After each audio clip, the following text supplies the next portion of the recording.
Hey guys, welcome back. Today we're going to fit a double DIN radio. So you can see the first step's pretty easy. To pull out those drawers, just give it a good yank and they come out. Nothing breaks, I promise you, no clips break, nothing at all. Radio, same thing, put your hand right at the back of the radio, push it out, give it a good jerk and the radio comes out. You'll see that there's that bar running across there. You're going to have to cut that out. It's made of plastic, so it's very easy. I've cut one side, you can see already. Now I'm going to cut the other one. I'm just using a hacksaw blade, and I'm cutting it as neatly as I can because one day if I do want to sell the car again, I want to be able to put everything back like it is, and I want to keep everything original, so that's easy to glue back in. Now you have to cut that middle piece out, otherwise the double DIN radio won't fit in there. Okay, so this is the original plug. Now you'll see over there, this is at the bottom, there's the first one and the second one. The second one on the radio that I've got needs to have power as well. Okay, so I don't want to cut off my original plugs. So what I'm going to do is pull the pin out of the plug that I bought. You just do that by sticking a nail in from the front. I mean a needle in from the front.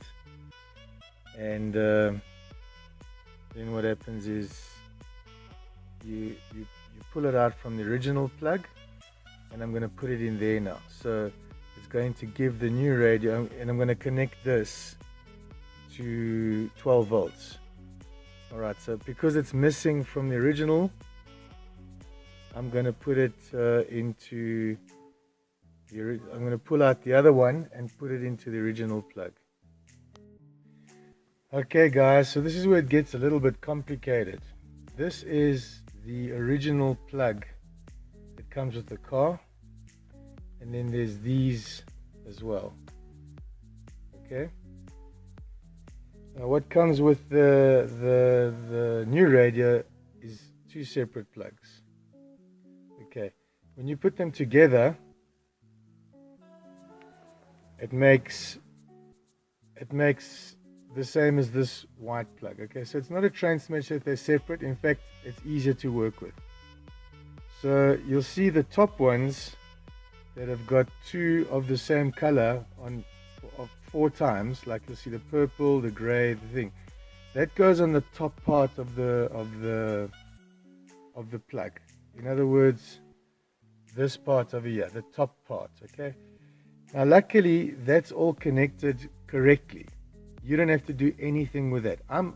Remember, I'm not cutting my original plug off to put these plugs on. I'm keeping my original plug because it's much easier that way. Okay, I just have to change 1 or 2 things. So as far as the speakers go, you don't have to do anything. Leave the top ones as they are. Left and right, positive and negative are all exactly the same. Here's where the problem comes in. On the original one, at the bottom, you'll see I've cut it, the red one. That one there doesn't work on the new radio. Okay, that needs to be constant power, but it doesn't come out of that in the new radio. In the new radio, it's the second one, this yellow one. I've put in this yellow one because it's blank in the original plug. So in this plug here, there is no wire coming out of your second slot. There's no wire coming out of there. You have to put one in. Okay, and that needs to go to 12 volts. If you don't do that, your radio won't come on. Alright, so basically pretty simple. Your second last slot, put in a wire and give it power. And now remember, different radios might have different wiring, so check your wiring out first. My one needs ground and continuous power, which is the same on the new plugs as the old plug. Ground and continuous power is in exactly the same place, so you must check that. Speakers are exactly the same. The only thing is that ignition power doesn't come out the last one like on the original radio. It's on the second last one. So you have to make that connection and then connect it to your ignition wire. You know, if you could swap these around, if I had a way of pulling out this pin, but I can't, I don't know why, I just can't get it out, I don't want to damage anything. If I could take this pin out and put it to that side there, where the yellow wire is, then you'd have to do no cutting or anything. All you simply do is just swap that to that, and then there's no cutting. I've had to cut because I couldn't get it out. Okay, so that is problem number one. Problem number two is that the amplifier remote, what switches on the amplifier, you won't get sound. So what's going to happen is you're going to plug this all in, everything comes on, lights come on, speakers connected, and you get no sound. You think, oh shit, everything is screwed up now, it doesn't work. But don't worry, I figured it out. So you'll see here that there's the black and the red, that's ground and positive. Right next to it is a gray wire. Okay, you're going to have to cut that wire and connect it to the original one on the car that's like this. So it's just a single one and it plugs into the original radio. Okay, so this wire here, this single wire here, is what switches your amplifier on.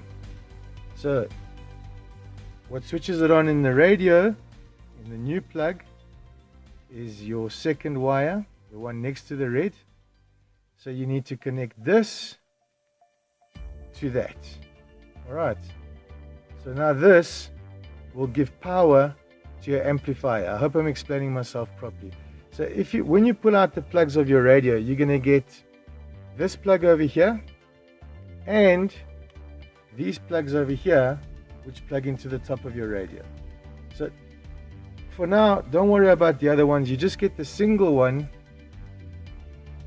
and you connect it to that wire that I showed you.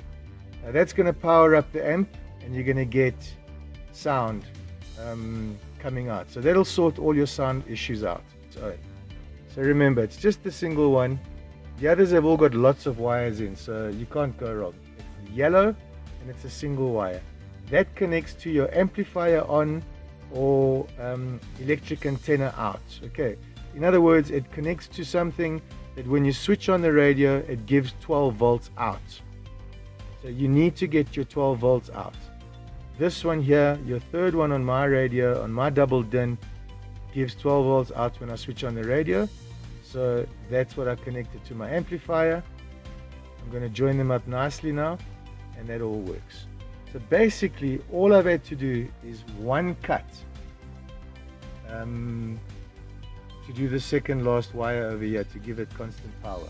So it's just one cut connected to 12 volts. That's all. Okay, so it's in, and it's actually pretty good. Just turn down the volume. So, got everything there. And it's got this aux thing, which apparently is supposed to play movies or something. There's a movie on here.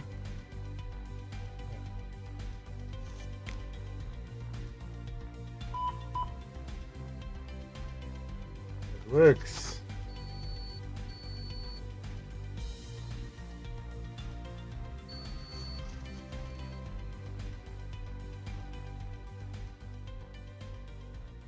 Cool. So that's it.